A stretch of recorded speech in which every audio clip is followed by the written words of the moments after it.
Hi everyone, my name is Charlie and I would like to talk to you about rejection. Now I know you're all running scared. Last Tuesday I failed my driving test. Now I was very accepting of this. Who had been a very nervous, scared Charlie throughout the entirety of the test turned to the examiner, and as she said to me, "Unfortunately you haven't passed this time," I accepted it. I just went to her, "No, I know. I agree with you."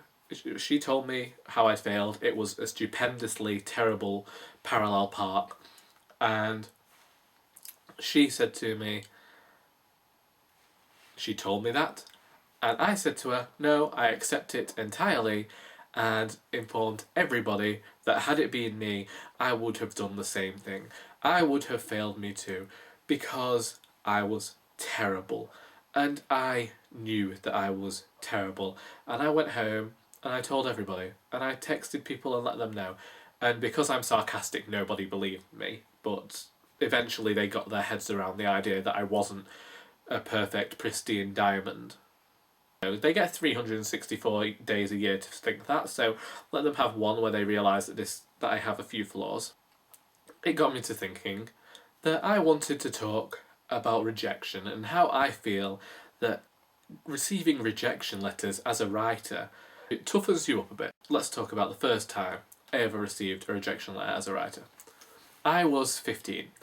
I sent off a terribly formatted manuscript to an agent with a stamped addressed envelope and awaited the obvious letter to inform me that I, Charles Heathcote, had been accepted to be one of their writers due to the fact that I had written a brilliant bisexual werecat novel along the same lines as Twilight.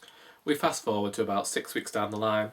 I receive a rejection letter and decide to get angry, and I get stroppy because not only have they sent the back page back crumpled up, they haven't made any comments. They just sent me a standard rejection letter. How am I even supposed to know that these people even read my book? How am I supposed to know? Like, they clearly didn't read that book because they clearly could not tell that it was the best thing since sliced bread. They were wrong. And I was stroppy for ages, and then I put the book onto lulu.com, and you can still find it on Amazon somewhere. It was called Instinct, it was by me, it was terrible, and the tagline I put on it was part werecat, part goddess, all woman. I was fantastic, I was brilliant, hold the applause. Then I realised what a stupid idea it was, what a stupid book it was, and tried to scrap the whole thing. We go a few years down the line. I'm at university now. I decide to send off The Soul That Rises. Now, by this point, I realised I had actually improved as a writer, and I thought that, once again, I had cracked the code on how to be a brilliant writer. I was showing rather than telling, and I was writing short, snappy scenes, and I write short books. It's something I do. I keep my books short. Basically, I'm the Reader's Digest of novel writing. This time I wasn't receiving form rejections, I was receiving like personalised rejections, and so obviously I thought this means that I'm amazing. This means that I am actually better than everybody else in the world of writing and I know what I'm doing, so sit down bitches because you don't. Well, I was wrong. I submitted it to this one agency and she got back to me after I think it was about 6 to 8 months and informed me that they were rejecting the novel and then listed the reasons why. And it was at this point that this editor told me the reasons why that I realised that I wasn't actually as good a writer as I thought.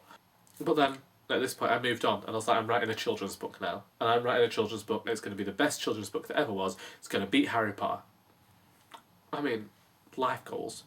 It didn't beat Harry Potter because a few months ago I was watching Once Upon a Time and I sent a message to my friend Lindsay and talking about how I was now missing this book and I don't think I'd be able to match this writing again because it's great writing.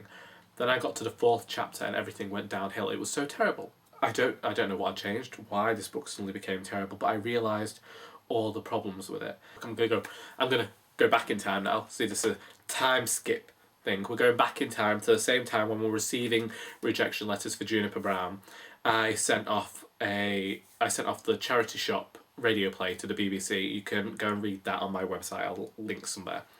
And I thought that was it, because I had worked on that so much. I'd edited it, I'd reworked it, I'd done so many drafts of this script.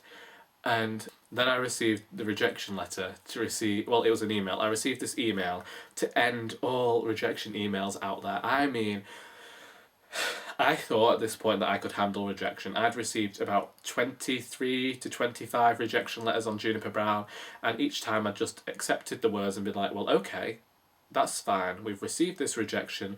We move on to the next agency and eventually we'll find one. But no one had really gone as in depth with anything as the BBC were. I think it had been a form rejection. I can't find it on my phone, but I think it had been a form rejection, and it talked about bad characterisation and bad storytelling, and it listed like an entire menagerie of faults within this that I hadn't noticed, and I thought, how could I not notice this? How could I have not realised that I wasn't as good a writer as I have imagined myself to be for so long? And I actually didn't leave my room. I was so disheartened and just really broken by this rejection email that I stayed in my room for the entirety of the weekend. I couldn't see anybody or speak to anybody because I was just like, this was my final chance to get this radio play out there, because the BBC, they do radio plays, and if they were saying no, it clearly wasn't as good as I thought. And with this whole list of things, I couldn't do anything but see the faults. And I mean faults, and I look at the charity shop radio play now and it fills me with this kind of terrible dislike for who I was, because I was learning to be a writer still, and obviously throughout your entire career as a writer you were constantly learning and picking up new things, and all of the different writers you read and will inspire you and change your writing in different ways, and you'll see something a writer does and you'll think, well, I want to do that as well. Now I look at the charity shop radio play and I think it wasn't modern. It was about 20 years out of date. And I still get that worry with Our Doris, because I look at Our Doris and I read the humour and everybody says it's the classic British humour and it's humour from about 20 years ago, but it's inspired heavily by the comedy and the sitcoms that I watch. But whereas I'm very proud of Our Doris and I wrote the best book that I could have written, with the charity shop radio play, I can't look at that and think, you're writing comedy, but you aren't there yet. And I look at Juniper Brown, and what the editor said about that was, the writing was good, but there wasn't anything very clear, and there was too much skipping between scenes. Like, I just cut a scene and then move on to the next, and I was very assured about cliffhangers at the time and drama, and I was watching a lot of Vampire Diaries. I can write dramatic dialogue, basically, and I was writing this very dramatic dialogue that was so full of melodrama. And it wasn't until it came to be that I was editing Our Doris with my friend Lindsay, and Lindsay was pointing out why she thought Doris was better than Juniper Brown, that I realised actually I didn't know what I was doing. And I think that once you realise that you didn't know what you were doing and you see these problems within the writing years later, it kind of makes you realise, it makes you more accepting of the rejection. It does toughen you up, because when you're younger you have nothing to do but accept the rejection, but what you have to do is accept the faults in your writing and work on them. So I accepted that I like drama within my books. I have watched too many soap operas and television dramas in my life not to fill these books with petty melodrama. I think once you accept it and you own these faults, you can better yourself in other areas. Keep the petty melodrama, but just don't have it so much. Don't cheapen your writing by oversaturating it in the thing you're bad at. Focus on the things that you're good at and write how you would write, because everything can be fixed in editing. And that was my problem. I wasn't editing enough. I was writing a book, cliffhanger to cliffhanger, melodramatic dialogue that didn't really go anywhere, and just be like boom, boom, boom. No. As soon as I realised these problems and these flaws within my writing, I was able to look at them and try and fix them. And I think what you need is an entire group of writers who can get behind you and who can help you, and you can either choose friends or you can choose your worst enemies. I said in a video earlier this year that harsh critiques are the best kind of critiques, and I still agree with that. I was probably wearing the same jumper, I can't recall. Yeah. I rambled for this video, I'm not really sure what I was saying, but I failed my driving test and I accepted it, and I am going to get rejection letters in the future because there are books that I am not going to be publishing myself. There are books that I will want to traditionally publish, and I will edit them, and I will edit them, and I will edit them to the point that I am truly flaming Canavan, because I've received enough rejection to know what I've done wrong and know what I can do right. I wasn't putting my all into the books, but I put my all into the charity shop radio plays. And when you put your all into something and you get the rejection, it's going to hurt.